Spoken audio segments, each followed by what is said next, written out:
Iran के लिए लड़ने को तैयार है चीन और रूस। उधर हड़बड़ाए ट्रंप ने आज प्रधानमंत्री मोदी को अचानक फोन लगाकर 40 मिनट तक क्या बातचीत की, लोग इसकी चर्चा कर रहे हैं।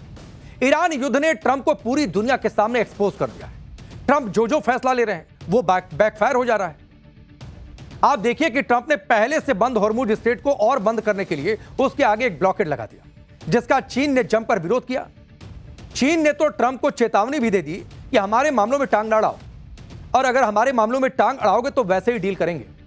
अगर हॉर्मुज पर अमेरिकी नाकेबंदी जारी रहती है तो जाहिर सी बात है एक नया कॉन्फ्लिक्ट देखने को मिल सकता है, एक नया मोर्चा, एक नया फ्रंट खुल सकता है। और इस बार अमेरिका के सामने ईरान नहीं होगा, ईरान तो पहले से है, इस बार चीन होगा। और वो चीन जो ईरान का भी सहयोगी है और हर हाल में हॉर्मुज को खुले रखना चाहता है। आप देखिए कि ईरान ने अमेरिका और उसके सहयोगियों के लिए हॉर्मुज बंद किया है। चीन, भारत समेत कुल 5 देश ऐसे हैं जिनके जहाज हॉर्मुज से आ और जा सकते हैं। ईरान ने इसका पहले ही ऐलान कर दिया था। अमेरिका ने सभी देशों के लिए स्ट्रेट ऑफ हॉर्मुज बंद कर दिया है। अब मामला ईरान बनाम अमेरिका का नहीं है, बल्कि यह मामला उससे आगे बढ़ गया है। अमेरिका वर्सेस ऑल हो चुका है। हॉर्मुज पर अमेरिकी नाकेबंदी का चीन विरोध कर रहा है। अब अगर अमेरिका ने ब्लॉकेड नहीं हटाया तो जाहिर सी बात है तनाव बढ़ेगा। यानी ईरान युद्ध अब शिफ्ट होकर अमेरिका चीन तक आ चुका है। और जाहिर सी बात है अगर ऐसा ही चलता रहता है तो चीन को डायरेक्ट मैदान में उतरना पड़ेगा। और अगर ऐसा हो जाता है तो आप सोचिए तबाही कितनी बड़ी हो सकती है।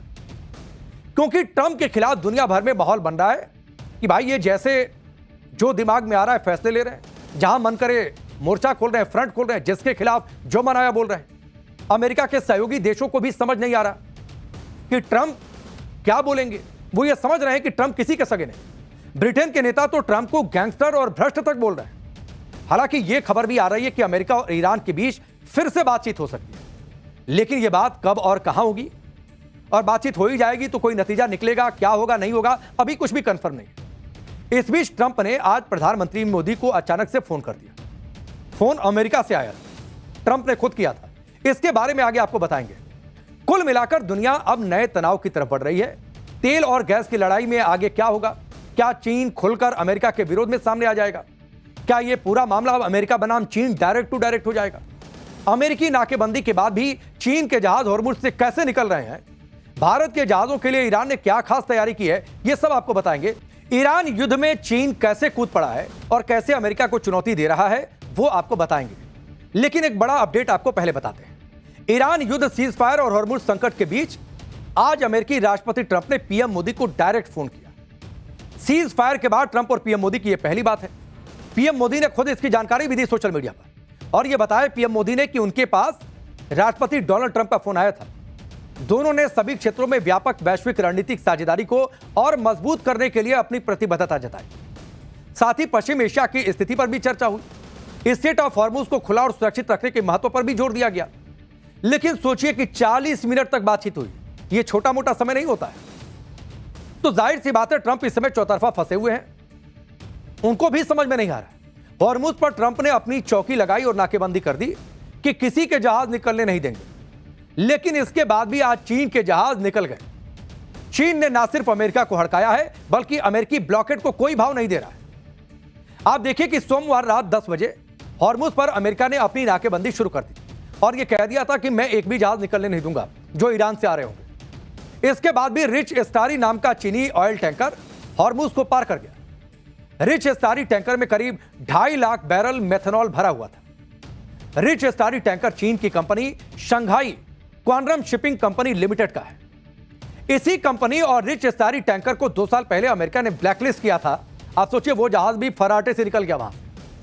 रिच स्टारी जहाज को प्रतिबंध के बाद भी ईरान से तेल खरीदने पर अमेरिका ने बैन किया था। इस टैंकर पर साउथ ईस्टर्न अफ्रीकन देश मालावी का झंडा लगा हुआ था। जब नाकेबंदी शुरू हुई तब यह जहाज ईरान के केशम आइलैंड के पास था। हॉर्मुज पार करते समय रिच स्टारी की तरफ से बताया गया कि इसके मालिक और चालक चाइनीज हैं। यानी चीन ने अमेरिका को सीधी चुनौती दे दी, हमारा ही जहाज है, हम ही मालिक है और अब हम निकल रहे हैं। और यह कहा कि भाई हम तो जहाज हॉर्मुज से निकालेंगे, जो करना है कर लो। दूसरी तरफ पुतिन ने भी अमेरिकी ब्लॉकेड का आज विरोध कर दिया। चीन और रूस खुलकर ईरान के साथ आकर खड़े हो गए हैं और अमेरिकी ब्लॉकेड के विरोध में हैं और यह संदेश दे रहे हैं कि यह दादागिरी चलेगी नहीं समुद्र में। अमेरिका के पूरे तामझाम और ब्लॉकेड के बाद भी चीन का जहाज हॉर्मुज से निकल गया। और दूसरी तरफ ट्रंप है जो समझ नहीं पा रहे हैं कि उनको करना क्या है। एक तरफ ट्रंप ने हॉर्मुज ब्लॉक किया है और दूसरी तरफ खुद कह रहे हैं कि जहाज आराम से निकल रहे हैं, तो ब्लॉकेट किस बात का? ट्रंप ने क्या कहा वो भी आप जानिए। हॉर्मुज में ब्लॉकेट शुरू होने के बाद कल 34 जहाज वहां से गुजरे हैं, जो हॉर्मुज बंद होने के बाद से सबसे बड़ा आंकड़ा है। तो भाई कोई पूछे कि फिर ये ब्लॉकेट किस बात का था जब खुद बता रहे हो कि 34 जहाज निकल गए? तो क्या ट्रंप ये कहना चाह रहे हैं कि अमेरिकी नाकेबंदी की वजह से जहाज आराम से हॉर्मुज से गुजर रहे हैं, या फिर वो ये कहना चाह रहे हैं कि अमेरिका का ब्लॉकेट फेल हो गया? अब ये कोई ट्रंप से जाकर पूछे। ट्रंप भले ये साबित करने में लगे हैं कि हॉर्मुज के पास अमेरिकी नेवी होने के चलते जहाज आराम से गुजर रहे हैं, तो फिर यह भी बात कि इसको ब्लॉकेट नहीं कोई और नाम दे दीजिए। लेकिन ईरान ने इस मसले पर भी ट्रंप के मजे ले लिए। घाना में ईरान की एम्बेसी ने सोशल मीडिया पर ट्रंप को चुभने वाली बात लिख दी। क्या लिखा वो अब देख लीजिए आप। अमेरिका के ब्लॉकेट के बाद भी चीन का टैंकर हॉर्मुज से निकल गया। बिग ब्यूटीफुल शिप वाली अमेरिकी नेवी ने शिप को कई वार्निंग दी थी। शिप के कैप्टन ने सारी वार्निंग को किसी विज्ञापन की तरह स्किप कर दिया।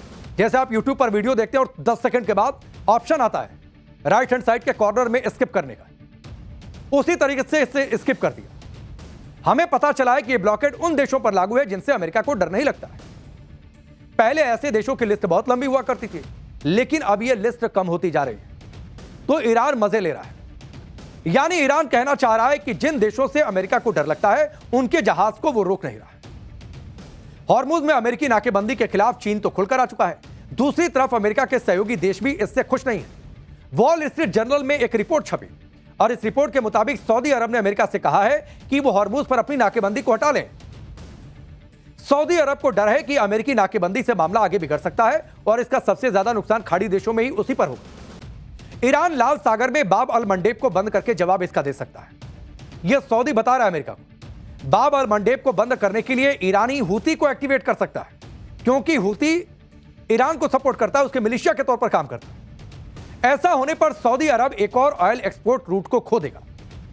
हॉर्मुज और बाब अल मंडेब के बंद होने से खाड़ी देशों का तेल एक्सपोर्ट ठप हो जाएगा और जाहिर सी बात है इसका असर उनकी इकोनॉमी पर पड़ेगा।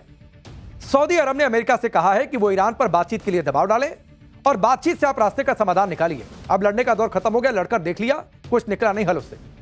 यानी हर देश परेशान है, जो अमेरिका के साथ है वो भी परेशान है और सभी को लग रहा है कि हॉर्मुज में ब्लॉकेट का मुद्दा और एस्केलेट हो सकता है और ये एस्केलेट हुआ तो ये मामला और बिगड़ता जाएगा।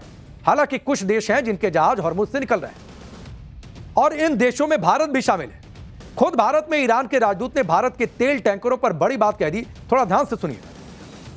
For Indian ships, you know that we have a good relation with the Indian government. And we want to prepare a good preparation for the ships of India.